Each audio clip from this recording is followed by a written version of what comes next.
Seeing justice with new eyes is the theme of tonight's talk, and it came about during our meeting because it's part of the chapter initiative and focus.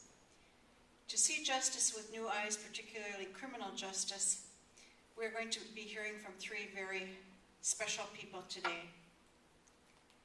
They each have a unique position in their own communities and their professional lives. Amy Levad is a professor of theology at the University of St. Thomas. She's also a mom and a wife, and a sister and a daughter. Terry Carlson is Deputy Commissioner at the Minnesota Department of Corrections. I also know her to be a deeply compassionate person. When I was at the Department of Corrections, I had the opportunity to observe some very tender things from someone who has, in my view, a deeply compassionate heart. And Reverend Janet Johnson, I've known for a couple of years, but not in a professional way, but as a neighbor of a friend of ours.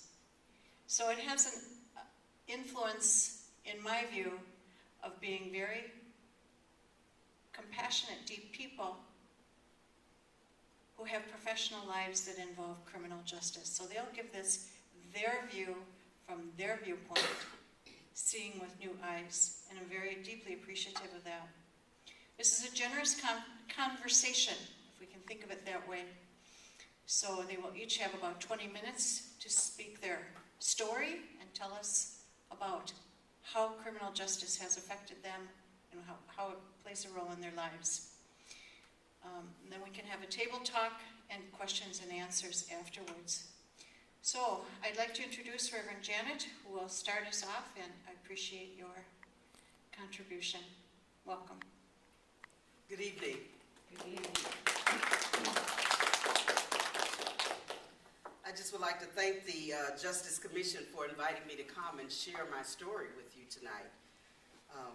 So I'm excited about this. I am an ordained clergy, as you probably saw from the flyer, in a small church in North Minneapolis, where I am the prison ministry coordinator, which is a fairly new position for me in my involvement in prison ministry. I was never, it's not where I started or thought I would end up, but it is something that I do now, and I use it a lot in educating people.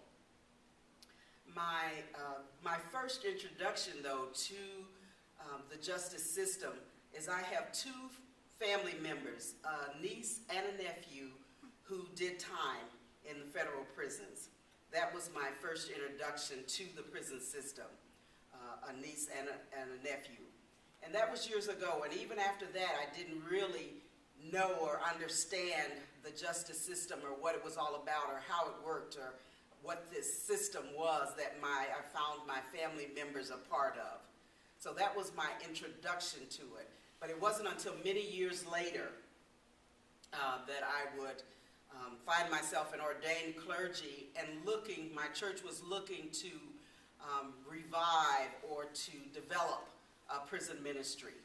And so that was my introduction where I really started to get involved and learn about what I come to know as the prison industrial complex. And so we started out in 2005. That's when I began to work with our prison ministry at our church. And we called it was a group of us working together, people inside the church as well as people on the outside of the church. And I really think that that's what made our ministry so effective was the collaboration of it.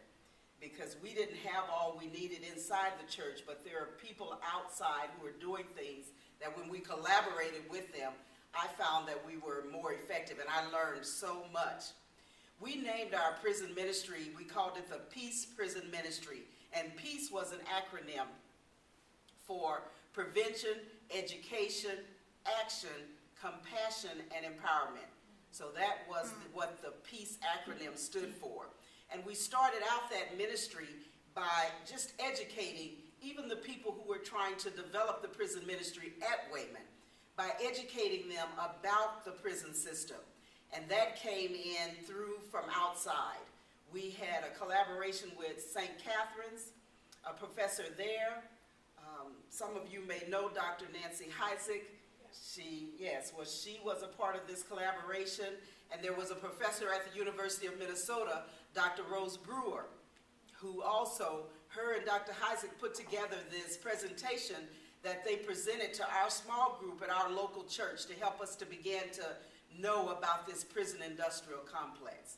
And so that was our education, our arm of our education piece, was just starting to educate the local church. Because we didn't know that language, we didn't know those acronyms or that lingo, and so we began to be informed.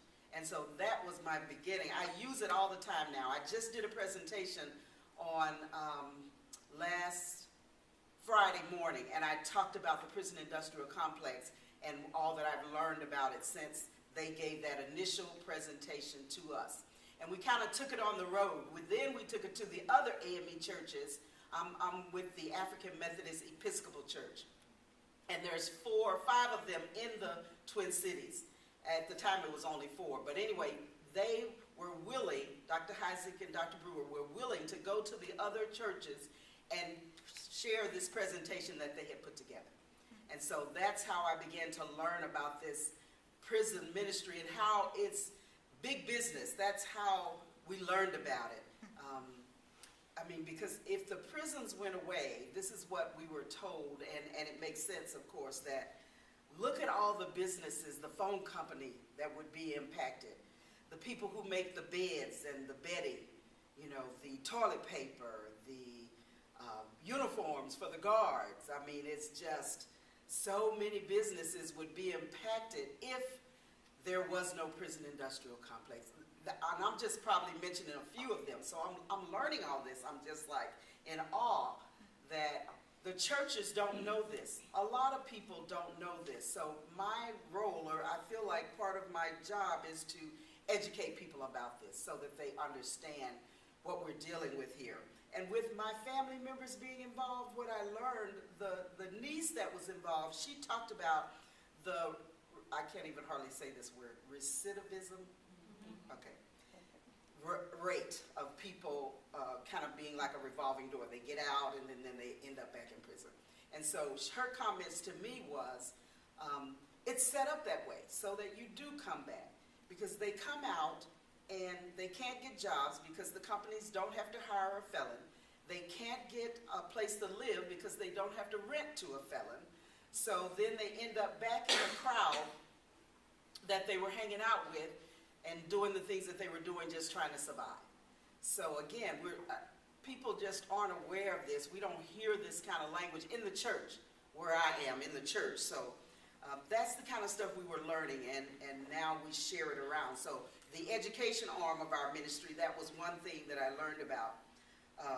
The other piece that was very beneficial for us that we did was we started a youth arm of this ministry.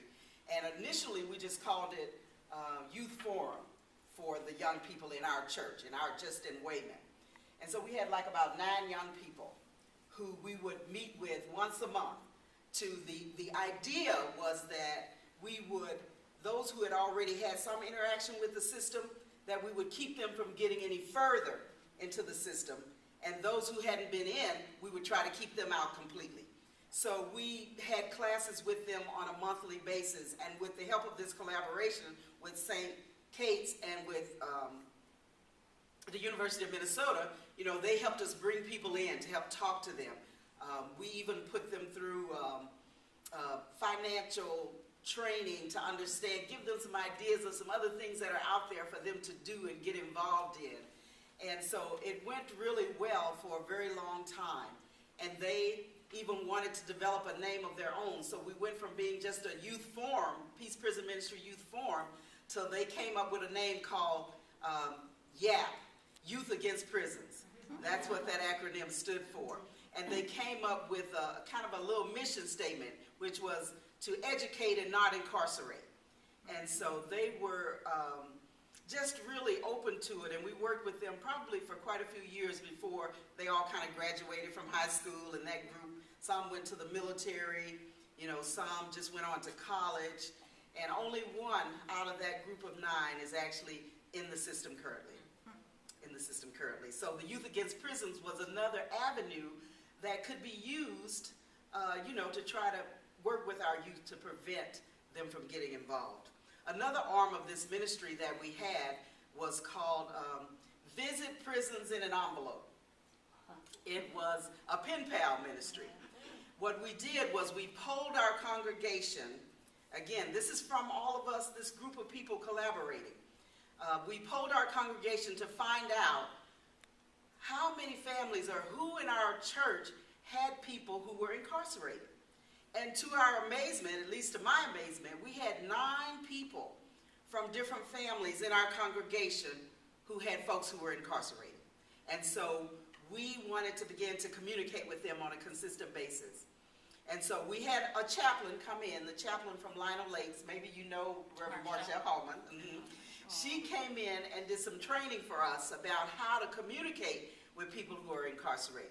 Because, you just have to be careful about how you open yourself up and those kinds of things. So we began that process of communicating with these 9 people who were incarcerated on a monthly basis.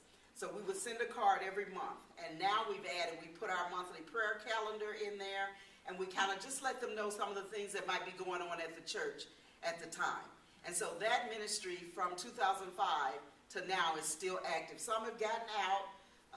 Only recently, we would like to keep in touch with them, but generally we haven't been able to. But recently, one guy who got out, he contacted us to say he wanted us to keep writing him. So we have kept him on our list, and every month he gets what the people who are still incarcerated get. So that was a great, I love that ministry. So periodically we check in with our congregation to see if there's any new names that we need to add. And even some of the people on the collaboration had folks who were incarcerated and they wanted us to write to them. So it's just really worked out well. And now I also know why the training was so important for us for communicating with people who are incarcerated. Because when we sent our first batch of letters out, people who we didn't even write to sent back to us and say, can you connect me with somebody who's 35? Or, they wanted to be trying to get us to, hook them up with somebody who was their age. And so we were grateful for the training that we had because of that kind of thing. We didn't know, we wouldn't have known about that, but the chaplain had kind of warned us that that might happen. So that was another arm of the ministry. We called it Visiting Prison in an Envelope. So the last and final part or arm of our prison ministry was something called Adopt a Family that we came up with. And what we did was one of the people on the team already was hooked into a guy who was on parole. And so we ended up adopting him and his family to just kind of for life, really. It wasn't just till they got off paper or off parole, or it wasn't until they just got their life together. But the idea was that we would stay connected to this guy and his family for life. He lives in our neighborhood now. He often stops by and chats with my husband when he sees him outside in the yard. So we're not as connected as we were when we first hooked in with him, but that was the idea of the Adopt a Family, is that we would get somebody, either Reverend Hallman or somebody, to connect us with somebody who was getting out or some of the people who we were writing to, and we would connect with them and just be there for them. And so we had them come to the church, and we had a man and a woman, and we had them come to the church, give their testimony on our annual kind of a prison ministry anniversary. We would bring in community folks and our families and have them share their testimony if they were willing. We even had Mary come once and kind of share her testimony with us. And so this Adopt a Family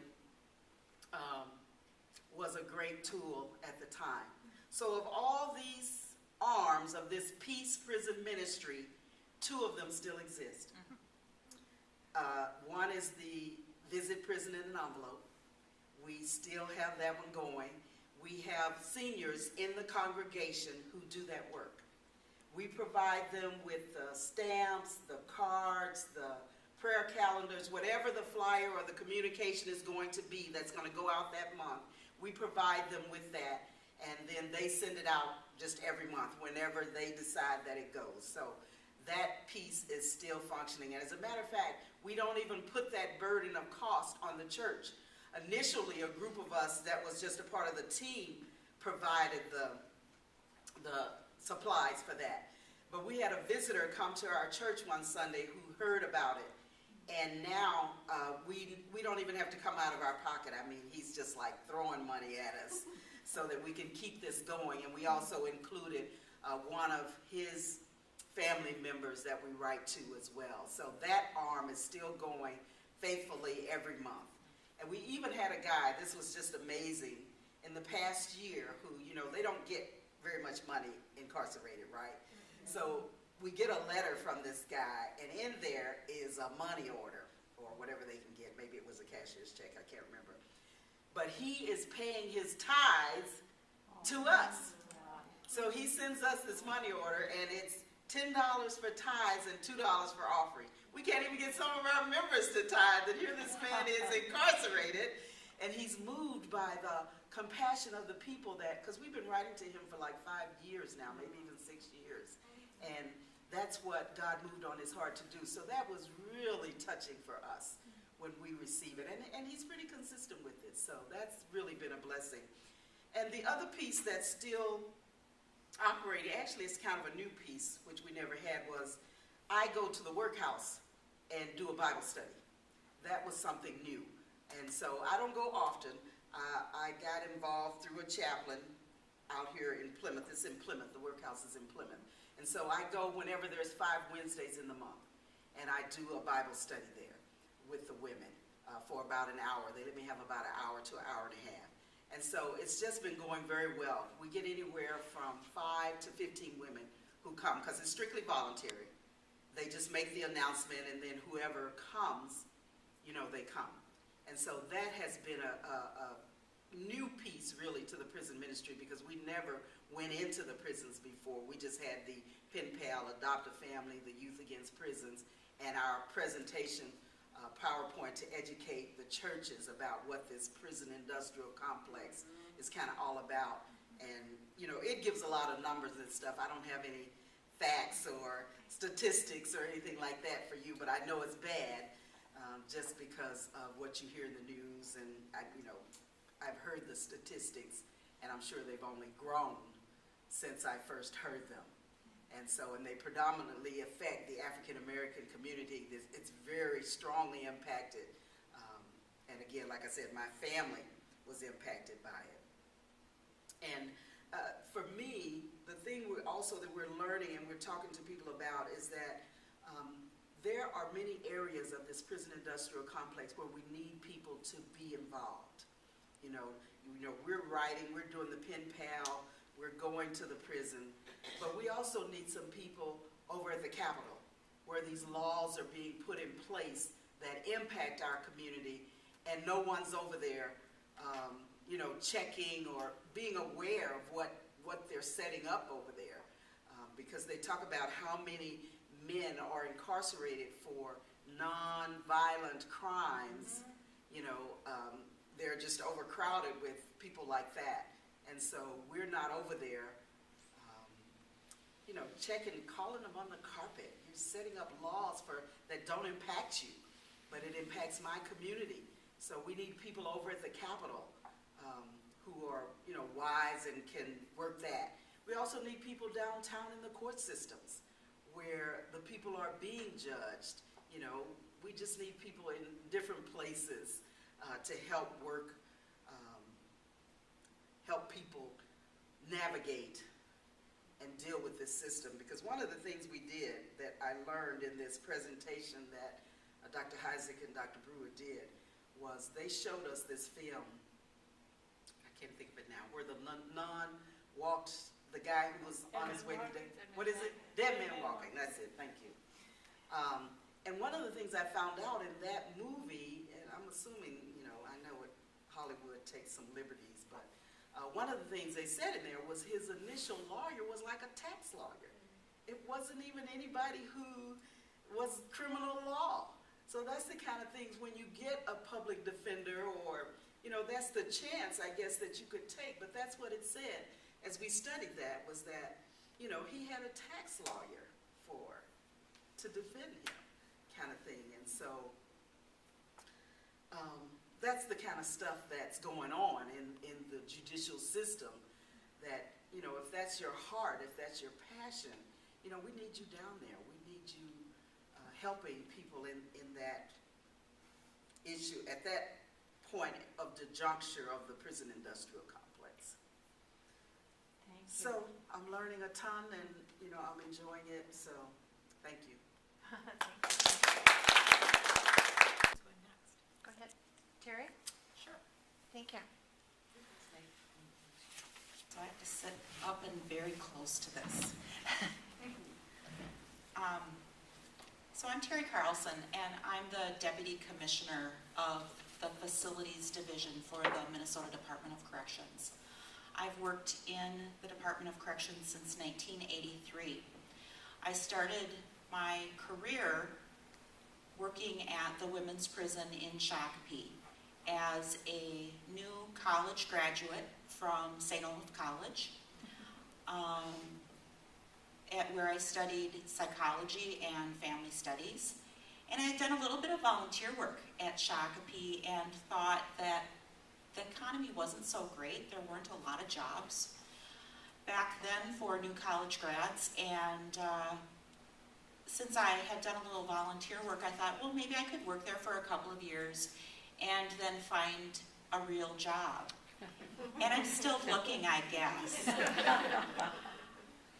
I'm going to tell you a couple of stories, and then I'm going to give you a little bit of information about the Department of Corrections, and then maybe tell a couple more stories.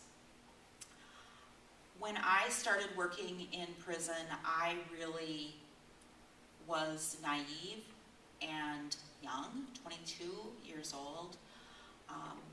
Not a lot of life experiences, had grown up in a Christian middle-class household with a brother and a sister and two parents, and we all went to college and did all those things and lived a very typical middle-class kind of life. When I started working as a correctional officer at Shakopee, I met a lot of people who seemed so very different from me.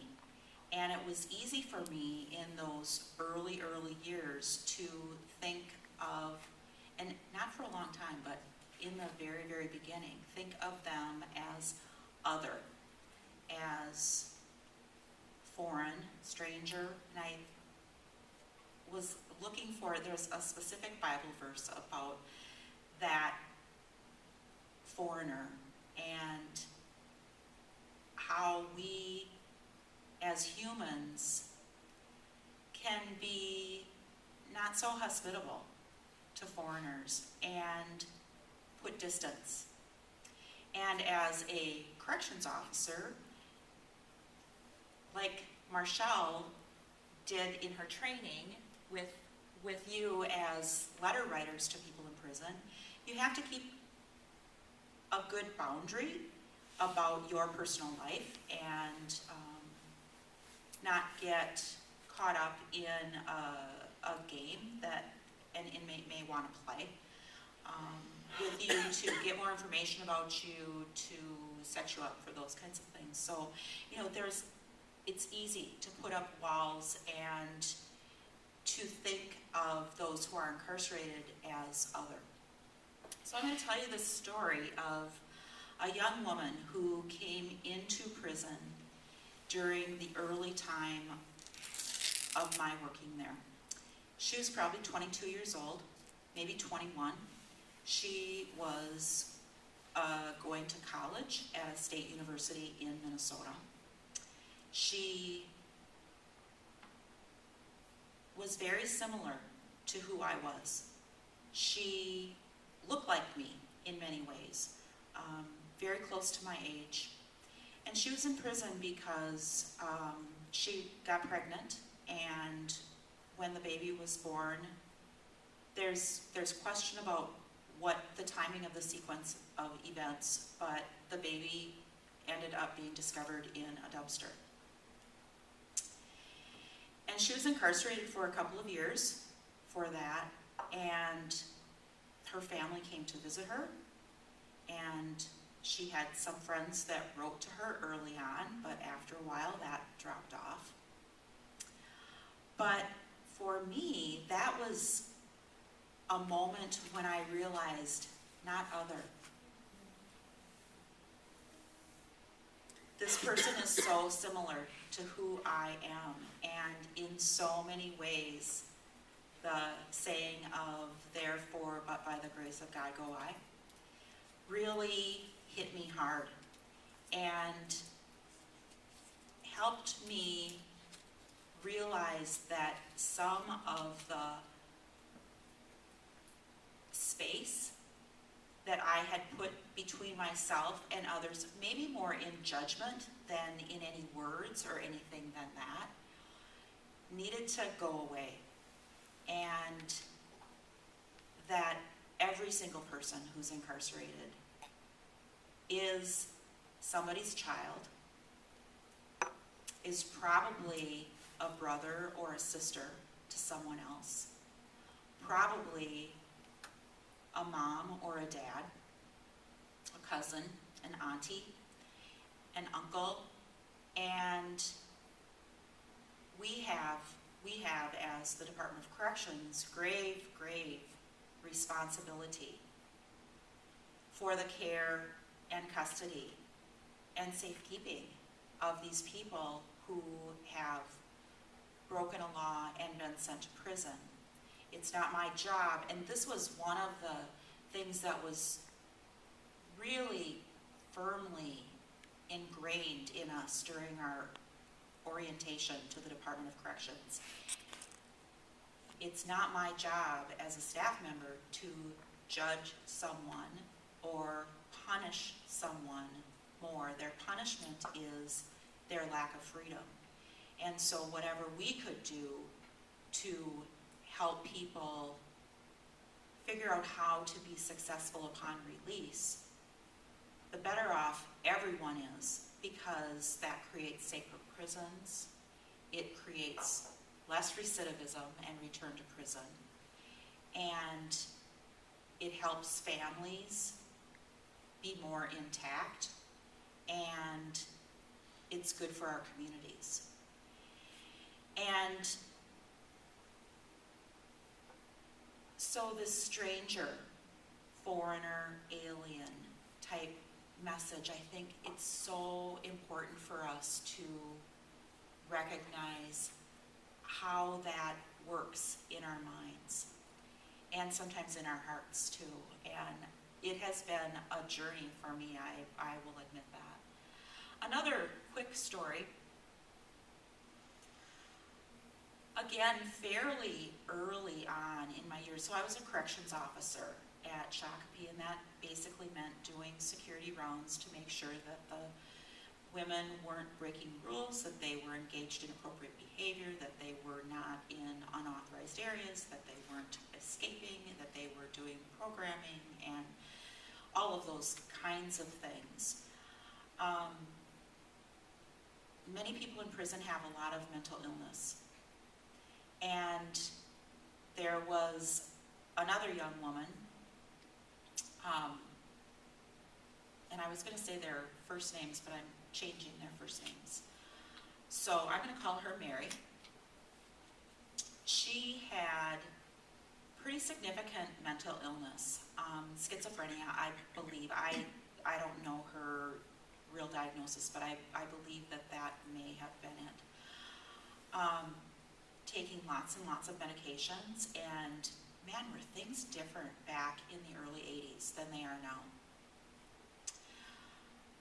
with regard to medications and monitoring and all of that.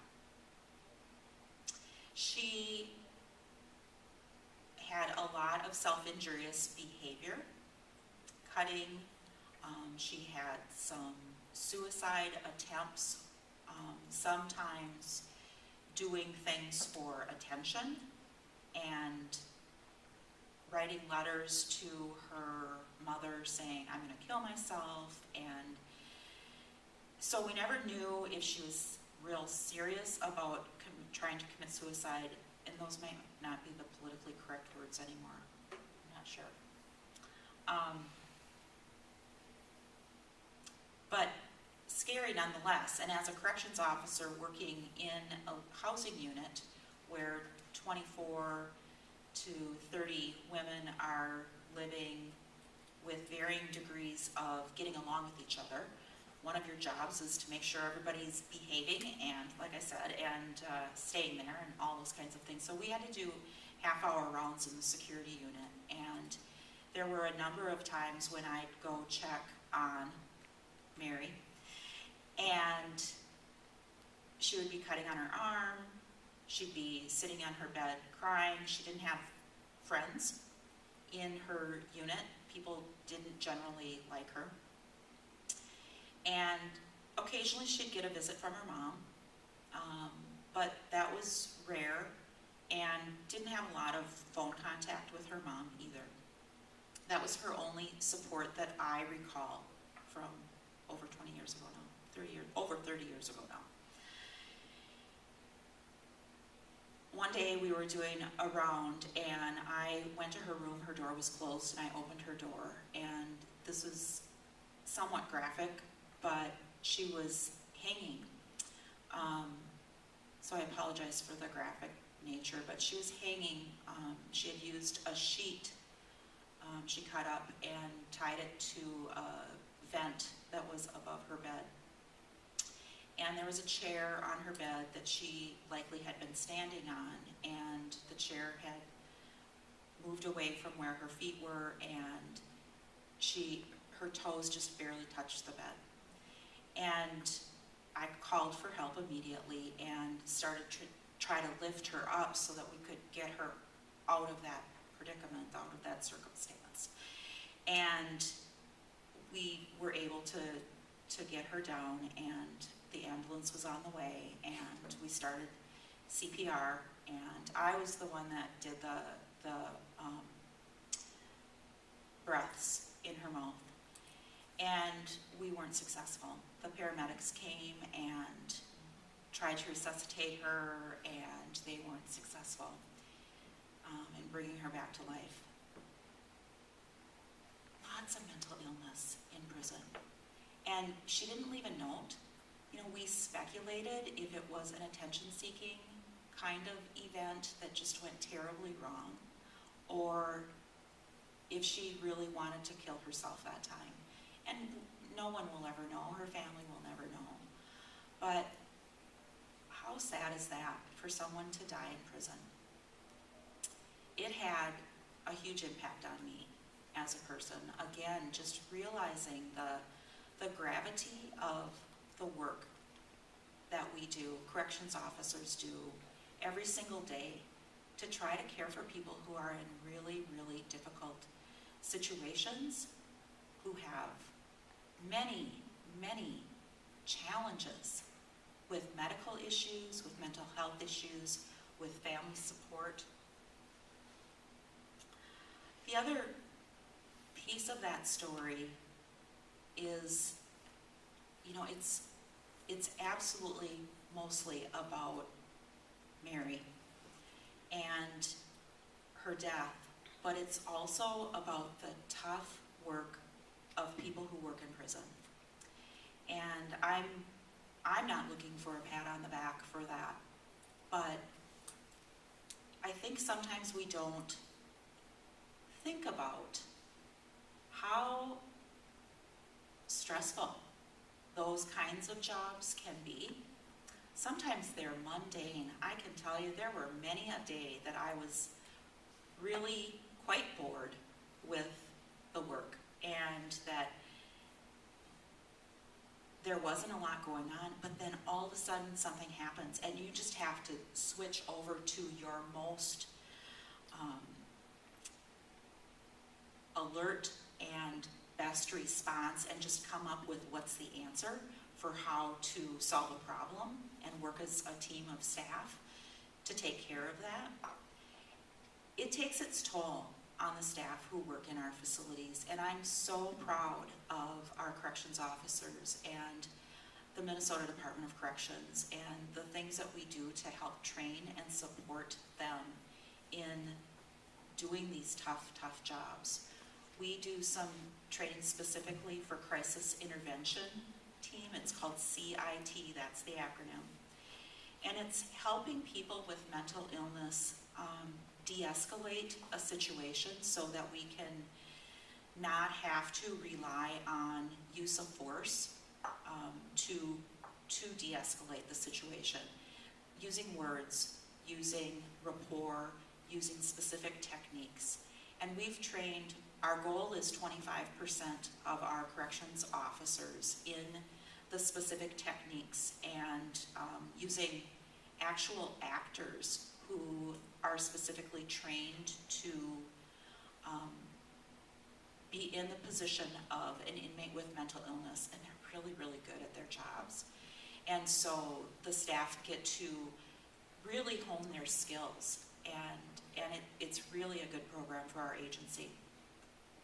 We also talk with our corrections officers about, the term is corrections fatigue, and it's that stress that people go through from the day in, day out, kind of from the mundane, routine day to all of a sudden having to break up a fight, have to deal with someone who's having a heart attack, have to work through a situation where a visitor's brought drugs into a visiting room, all those kinds of things, and just the stressors that those kinds of situations bring on the staff, and how it affects them in their lives outside of our work.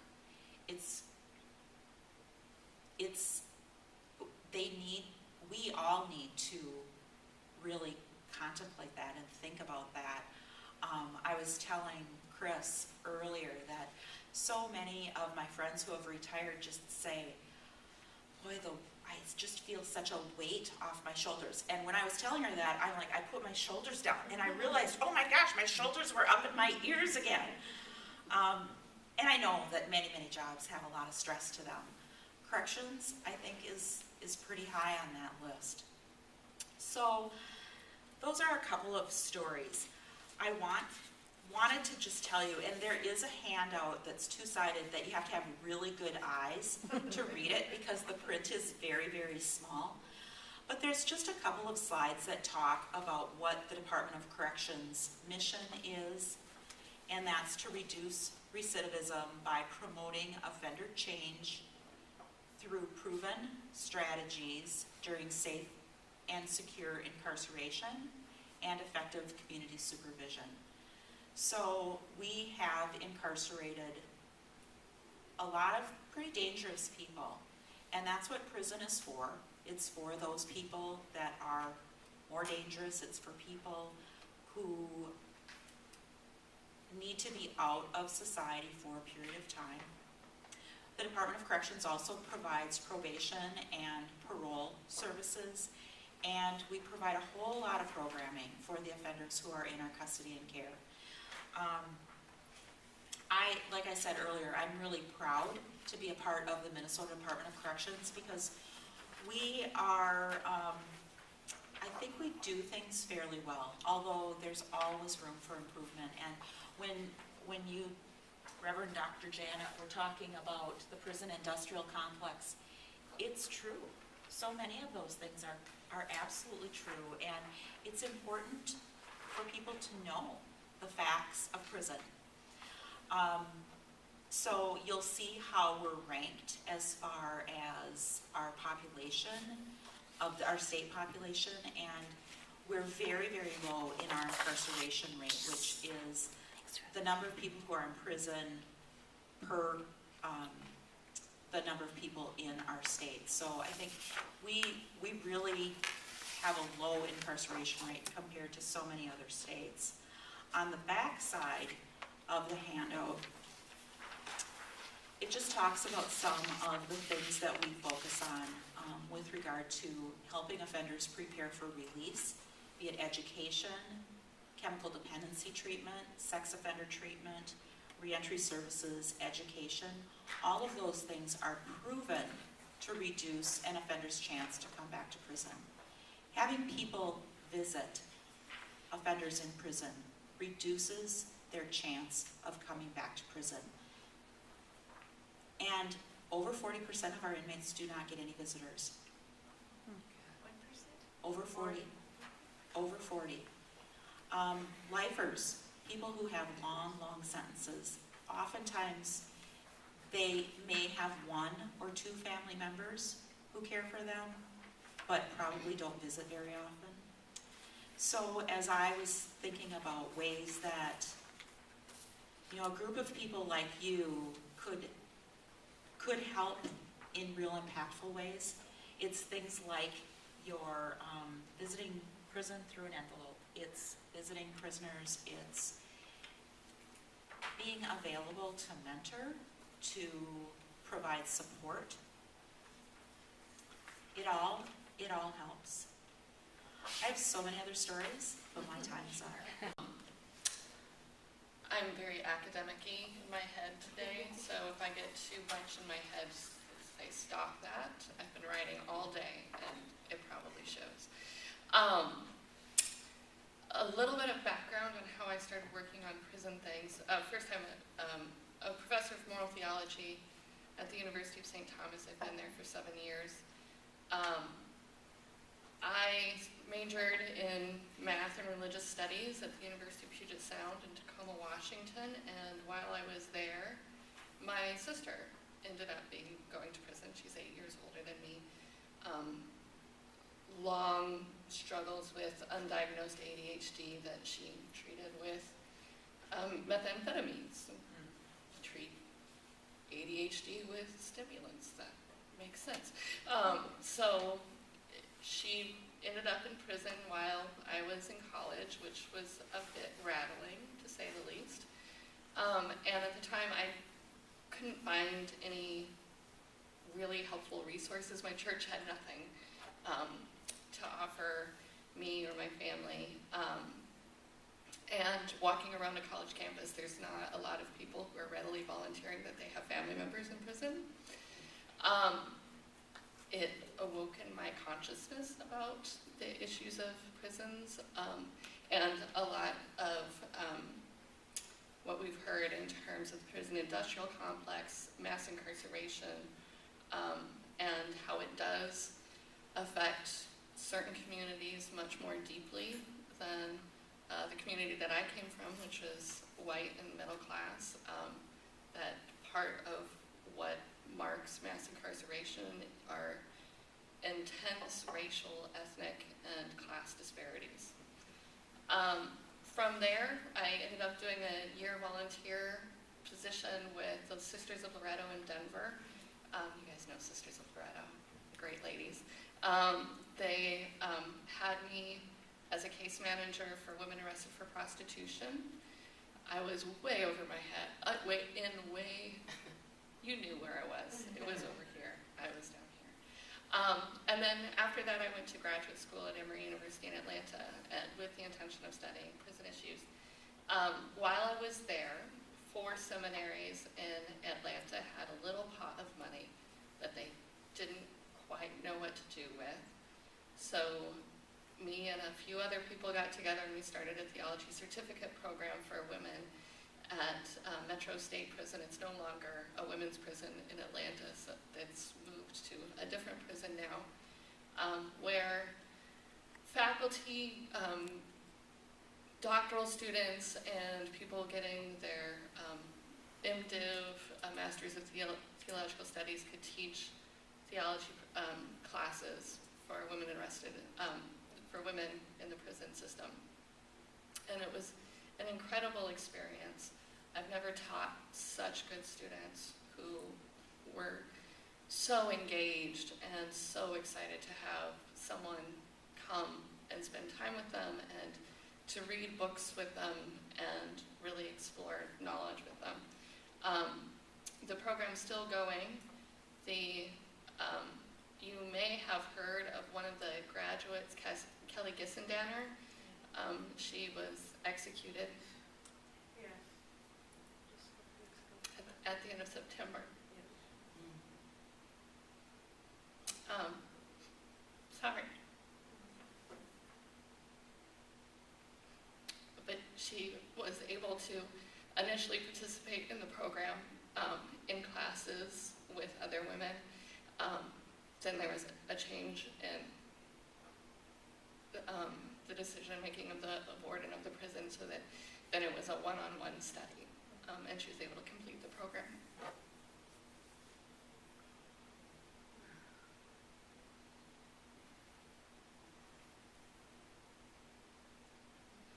I'll pull it together. So, part of that experience led me to appreciate the importance of communion with people in prison, not simply in the sacramental sense that Catholics know, but also in the sacramental sense that Catholics know. And how is it that we can understand and appreciate communion, community, oneness, and connection with people in prison, where the point of prison is social isolation, is exclusion from community, and where we also know that one of the best ways to guarantee that someone doesn't return to prison is that they have relationships with people outside of prison. And I wanted to work on how is it that I can talk to Christians and talk to Catholics specifically about why these relationships are important and how our communion is depleted by the presence of walls between the us and the them, the us and the other. So the work of the book that's over there, and it's really academic-y, way up in the head, is trying to communicate in the most direct way, in the most meaningful way I can, to other Catholics about what in our tradition guides us to do the work of prison ministry, education, and activism. What leads us to experience communion? And to be honest, we're not, as Catholics, reading the documents of the bishops providing any sort of moral guidance on just about anything. So that's not really the avenue, right?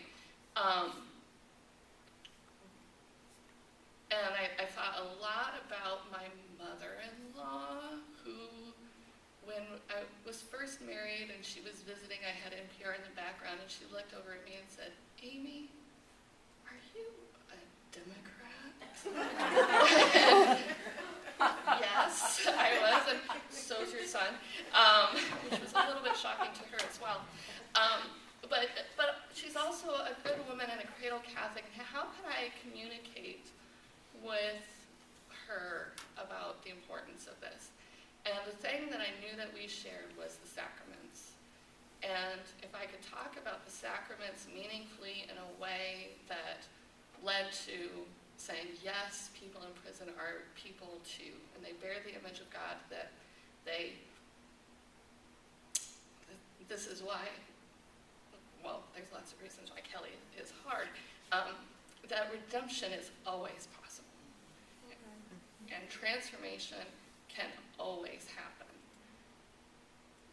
If I could communicate that to her in some way, in terms of the Eucharist that we participate in every week together, despite all of our differences, then perhaps there would be an avenue to awaken among Catholics like me, like my mother-in-law, how to do this work and the importance of this work. So I thought a great deal about what do we do in the Eucharist and what's the theological message of this. And I think oftentimes this is actually clearest in the hymns that we sing. If you pay attention to the words of the hymns, of the work of justice that's conveyed in them, that's where it's most obvious in the liturgical practice, but also in that celebrate this in what is supposed to be an inclusive way. Now, of course, we're Catholic, so we don't always do that so great, as the Synod on the Family is making very clear, but nonetheless, the image of Christ's table is radically inclusive, and that it provides a memory of Jesus Christ's death as a convicted criminal. And every Sunday, every time we celebrate the Eucharist, we are remembering Jesus Christ's death as a convicted criminal. We're celebrating this in the line of the Passover, where God liberates the captive. And we're doing it in anticipation of God's reign, in which God's love, justice, reconciliation, forgiveness, peace, and joy will ultimately triumph. And if we're holding together that vision of what could be, and the relationship and the unity that will ultimately come in the communion that we celebrate in the Eucharist, while standing in the disappointment and the frustration of the not yet, of what has not arrived, of we still have executions, of we are still turning away the convicted criminal. We don't have that inclusion. We don't have that relationship. If we can stand in that tension with the hope of what to come and the realization that we're not there yet, then maybe that can provide some inspiration to be able to address these issues.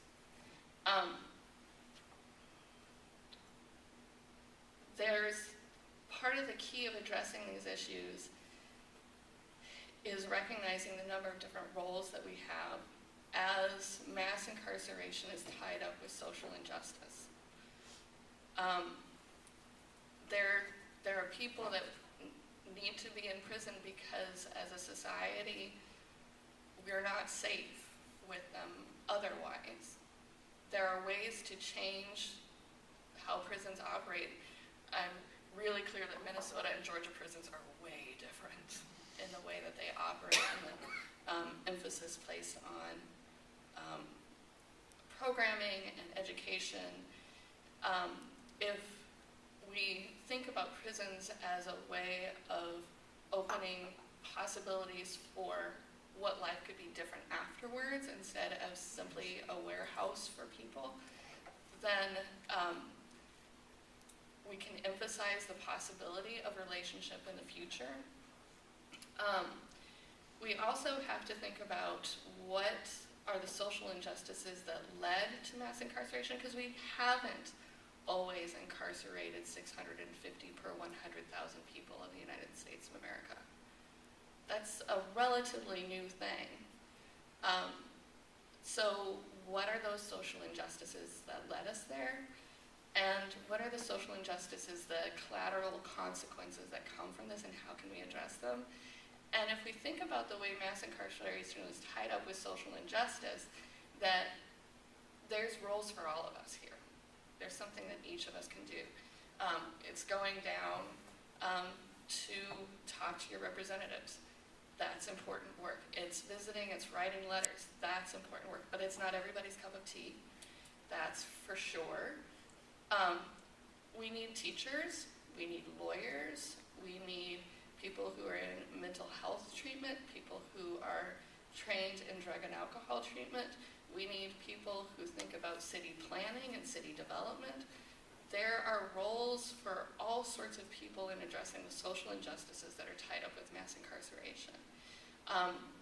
Part of the key, especially in addressing mass incarceration, is thinking about the cradle to prison pipeline, is the Children's Defense Fund's term, of how is it that we set people up at a very young age to go into prison and process them through school disciplinary practices. There's ways in which all of us can contribute to this.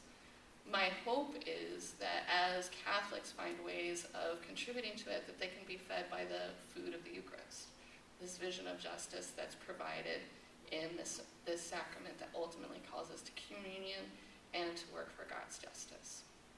So that's a very short story. I just really enjoyed all of you. I volunteered down at the women's prison in Waseca. Bea and I, we're Sisters of St. Joseph, we go down and teach pastoral. So it was all very well. We know that they need mentors, they need all the stuff. And so I just loved hearing this, and I know we gotta be at the Capitol and we have to be everywhere that we can to help bring justice to the injustice of criminal justice system. But I just loved your stories, and I could tell a lot too. Anybody have any questions?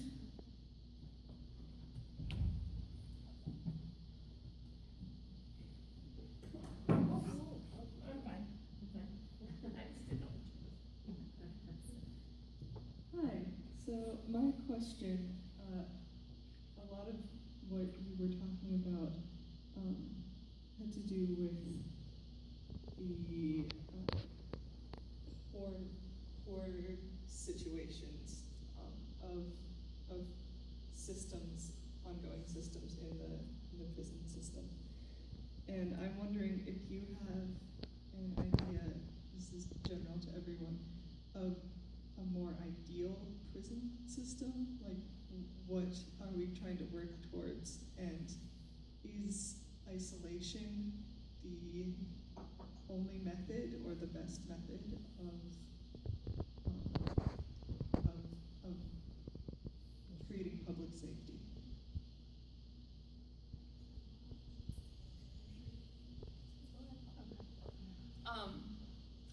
So part of what we have with the current criminal justice system is a shift, especially beginning in the 1970s, towards retribution being the driving idea. And if not retribution, then incapacitation of simply being able to put people in prison. Prior to that, rehabilitation had historically been the driving idea behind our criminal justice systems. There's lots of reasons to change, but I'm not going to go into them. There's, I think, in terms of liturgical and sacramental ethics, the practices that I find most hopeful are restorative justice and certain varieties of rehabilitation. Rehabilitation can be done really badly and really well. And a lot has developed in the last 30 years in terms of what works well with rehabilitation. Restorative justice is a practice that's used quite a bit in Minnesota, with a general overview is you have victims, offenders, and community members come together to reach a consensus about the best way to repair the harm caused by a crime. Both rehabilitation and restorative justice seem to be much more effective in terms of reducing recidivism rates. They're not perfect, so we'll still probably need some prisons in the world, but that there are strong possibilities with both of those practices. And other countries do other things and have lower crime rates. So there's very little correlation actually between incarceration rates and crime rates. So it's not a guarantee that if you incarcerate a lot of people, you're going to have a lot more public safety. It doesn't work that way for lots of reasons. Well, I don't have any ideas about an ideal prison system. To me, a lot of what we see in the prison system is around racism. You hear that it's the new Jim Crow, it's the new plantation, and even as I've learned about the 13th Amendment, which was to abolish slavery, but when you read it, it says it abolishes slavery except for the punishment of a crime. So to me, it leaves a loophole to utilize it as such. So I don't have an ideal. To me, let's work on our racism issue because it is predominantly people of color who are in the system. So to me, that I'm probably being biased about it, but that's how I feel. I don't feel there's an ideal. I think we need to work on our racism issues in this country and in our communities. And again, that's where I stand on it. Thank you.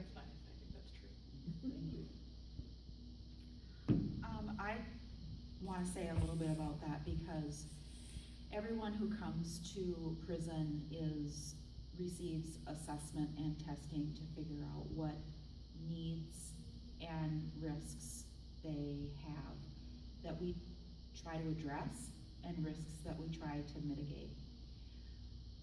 Prison is expensive and we don't have the capacity of staff to provide treatment programming to all those that need it.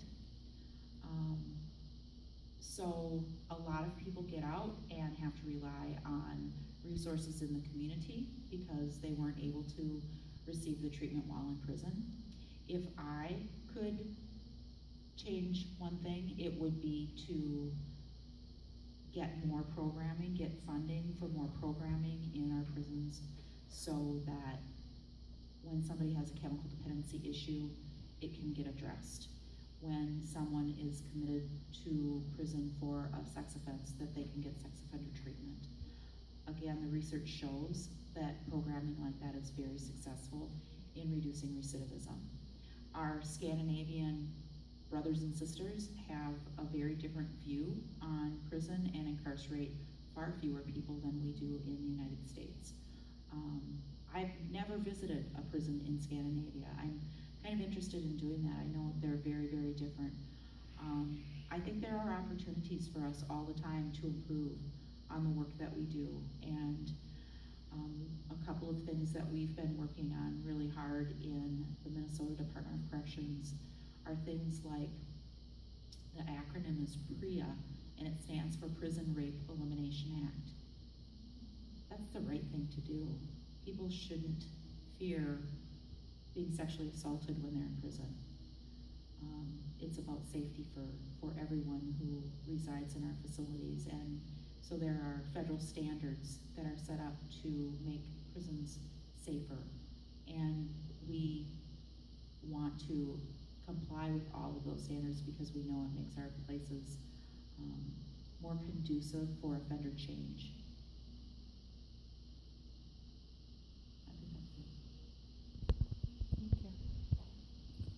So this weekend, I spent looking over my sister's graduate essay for social work. She's interested in social work, and she's worked in Chicago as a job developer for formerly incarcerated men.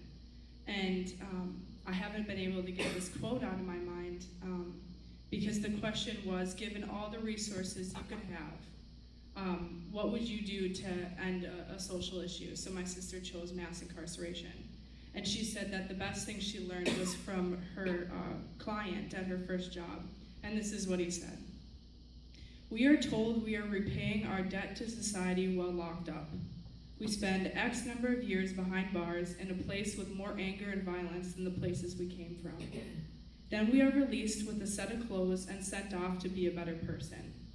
Then, whenever we try to take steps to better ourselves, we are reminded again of our crime. And I can't start over. We don't belong to ourselves anymore. Society owns us." So I thought a lot about this and wondered, what happens after prison? We spent a lot of time talking about prison, but what's our role as citizens to help these people? If you can't remove your crime, how do you ever live a better life? And talking about the many circumstances that lead up to someone committing any type of crime. We've also talked about the new Jim Crow. Michelle Alexander really awoken this in me, in that the war on drugs is hugely a racial injustice, and that's what it is. So what do we do? It feels a little bit overwhelming.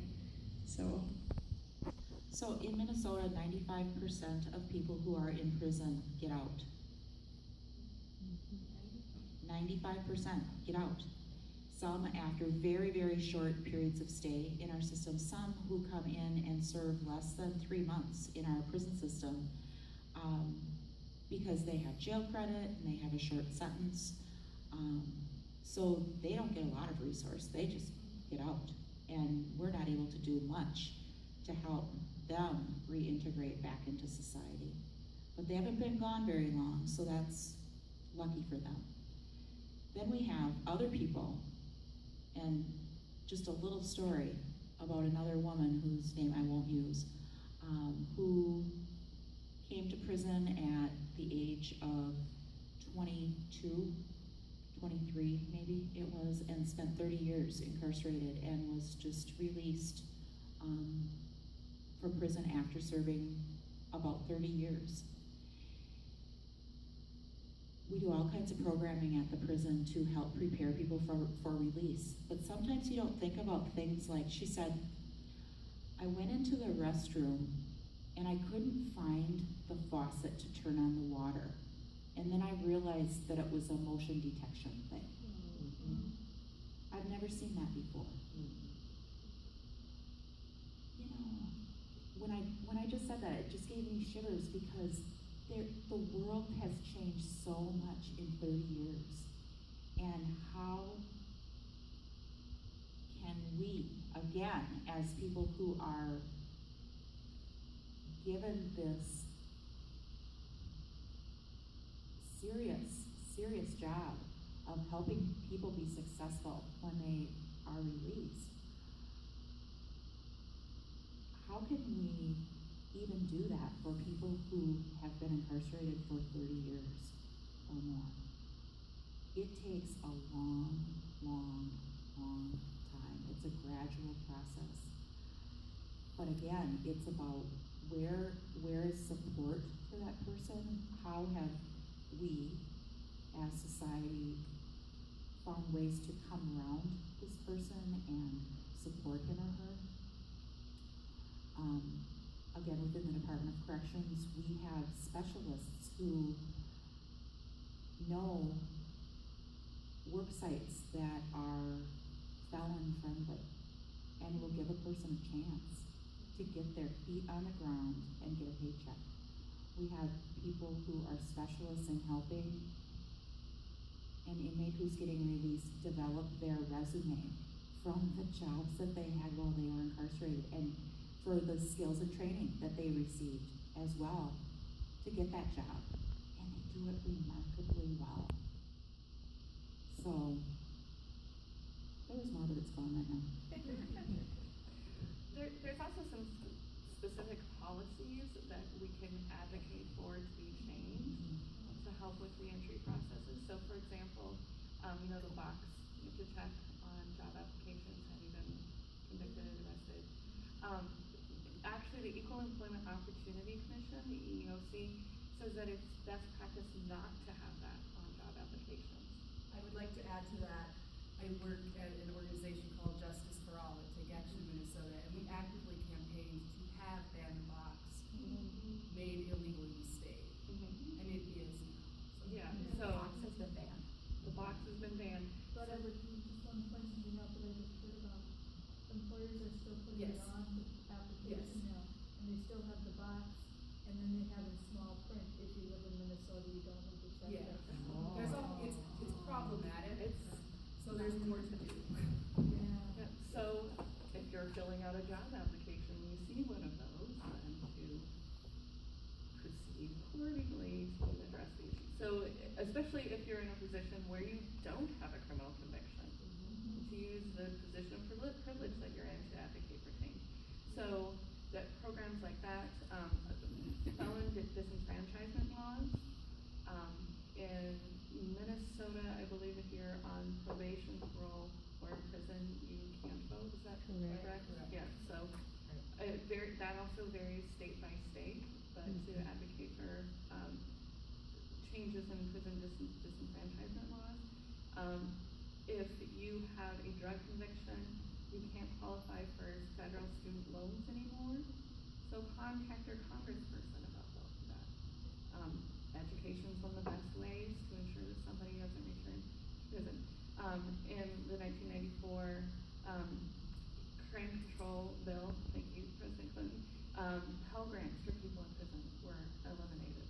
there might be a shift in that right now. That's been up for debate, so contact your Congress members. There are some pilots started. Yeah, so it's shifting right now, and if it could get some momentum, then it might open up more broadly. So, also, a lot of welfare benefits are not accessible to people who have been in prison. So to be able to contact your Congress members about that. So it's not simply about changing drug laws, it's about changing the collateral consequences that come with a felony conviction that can then enable somebody to re-enter society. We've tied a lot of goods and services in our society to not having any sort of criminal conviction that then keep people from being able to recreate their lives. And so if we can advocate for changes in those policies, then we can establish some possibilities. I'd just like to add to what they said. I understand what you said about being overwhelmed because there's so many areas that need work, so many places you could put your hand. And so for me, I felt that way, so I had to find exactly where my passion is. Where in all of this is Janet's passion? So maybe it's even going to the achievement gap, getting into the school system and starting there, or getting with the Children's Defense Fund to support what she's doing. But I think it's a collaboration with some organization that's around the passion that you have. So inside, they're doing all that they can do to prep them to get ready to get out. So as they get out, then we have to do what we need to do in the churches, in the, wherever we're gonna work, or the nonprofits that are out there, get ourselves connected with them so that once they get out, somebody's there, Twin Cities Rise, or somebody's there to put their arms around them and help guide them to the different resources that's out there to help. So I know it's overwhelming, I've sensed it myself, but where's your heart, where's your passion? And it probably means collaborating with somebody.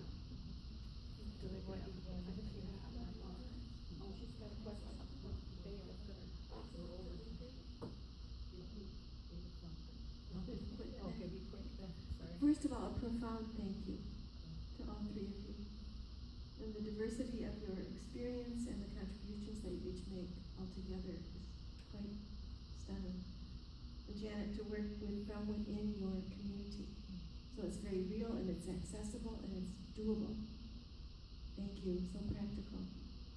And Amy, that was the most cogent Catholic theological I have ever heard of sacramental theology with regard to a social issue. Thank you.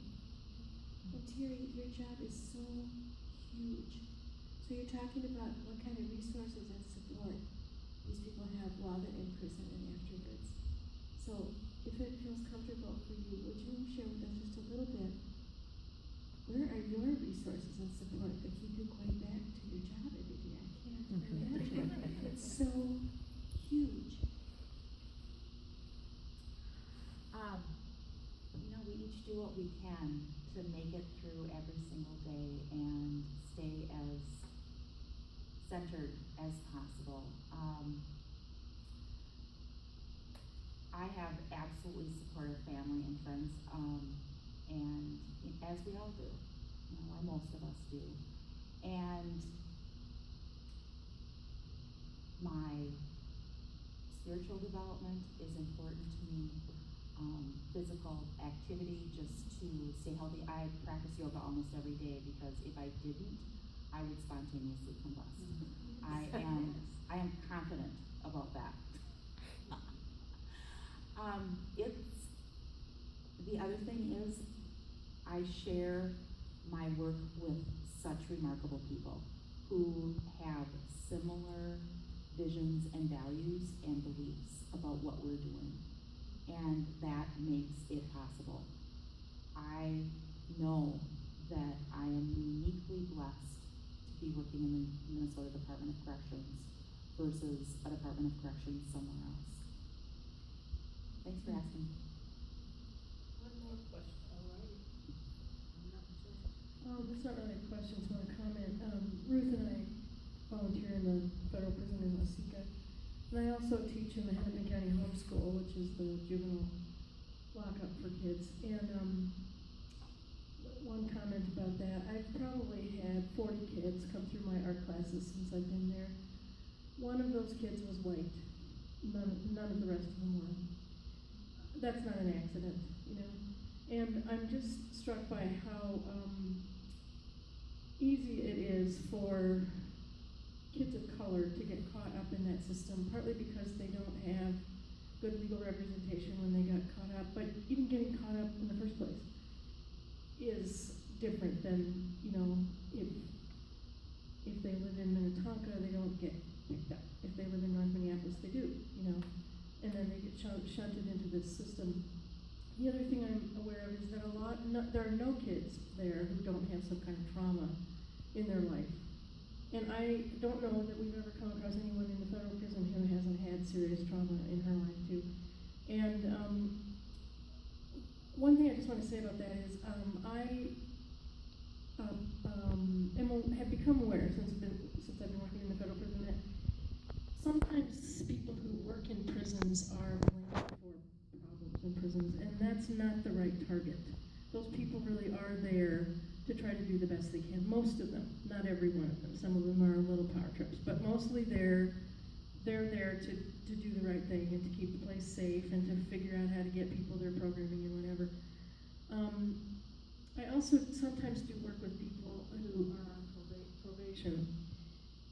And one thing I've kind of become aware of is that there are great probation officers and there are really bad probation officers, and I wish someone would track how many people on a person's caseload go back to prison, because some people just don't want to deal with people and they send them back on little technicalities, you know?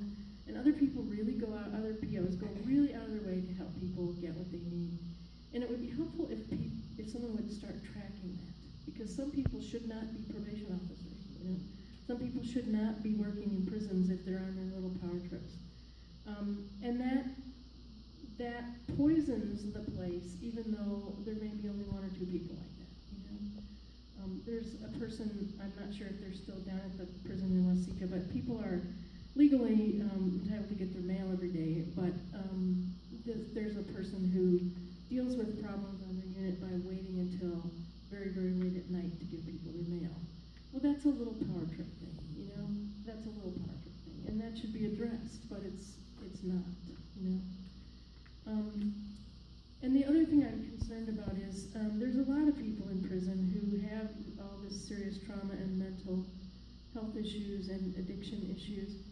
Why are they even getting into prison at all? Why do we not have something in place for people to deal with their mental health issues and their traumas and their addiction issues before they get there? And that needs to be looked at as well. Why are there so many people in such a lot of pain and they don't know what to do with it? We had a person a few years ago in our class in Waseca who was there for bank robbery, and it was because her sister had died and she didn't know how to grieve that. And so she just got high one night and hopped in a car with some people, and unbeknownst to her, they were going to go rob a bank. So she was in the car when the bank robbery happened, and now she's doing a whole lot of time, you know? And having to try to figure out how to deal with grieving her sister's death while she's doing time in prison for a bank robbery that she didn't even intend to do. You know, and it's like, is there not some better way for people to, and how can we help people who are in situations like that deal with their hard stuff without having a felony attached to it, you know? Too many felonies are attached to all kinds of things these days that it's not helpful to those people or anyone, really. There's a lot of wasted talent, you know? I've met a lot of really smart people in prison. There's just a lot of real intelligence there, and, you know, where's it going while they're there, you know? Thank you. Kathleen?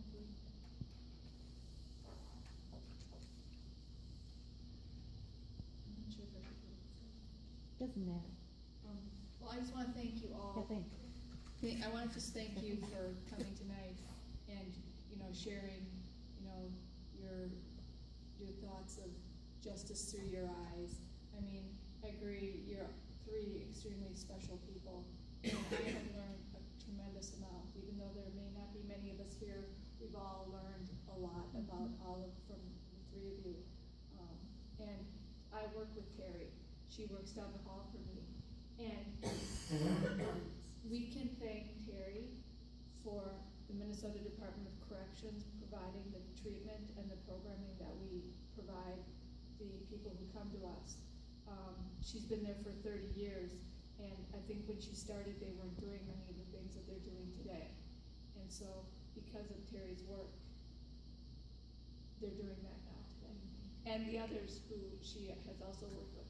There are very special people who do work at the prisons. There are also people who maybe aren't so special, but we all need to, but we're here to, we have a rule at the Department of Corrections, and I think Terry didn't say this, but we will fire somebody if they aren't nice to, if they, based on how they treat an offender. They used to not do that, but now they will fire somebody based on that, and I think that's a good thing. So, I just wanna thank all of you. But I have a, you know, it wouldn't be the Justice Commission if we didn't say a small prayer. So I just have a small prayer that was said once before by Joyce Rupp, which is touching your forehead. May you approach all other beings with Christ-like compassion, observing them with kindness. May you let go of all harsh judgments. Touching your ears, may you be aware of the suffering of those around you and all those in the cosmos. May your ears be open to hear the cries of distress. Touching your mouth, may you have the courage and the wisdom to speak up for those who are wronged, to be the voice of those who suffer from injustice of any form. Touching your hands, may you be open to receive others when you are in need, and may you be ready to give when someone needs to receive your gifts. Touching your heart, may you be willing to meet your own suffering. May you do so with deep compassion for yourself. Touching your feet, may you have faith to give you strength when you stand beneath the cross of another. Abrazo, it's my Spanish, may you hug. Embracing and hugging other persons, whispering in his or her ear, may you always know the shelter of God. When you are hurting and in pain, may you trust the compassion being to protect you and to comfort you. May you be at peace. Amen.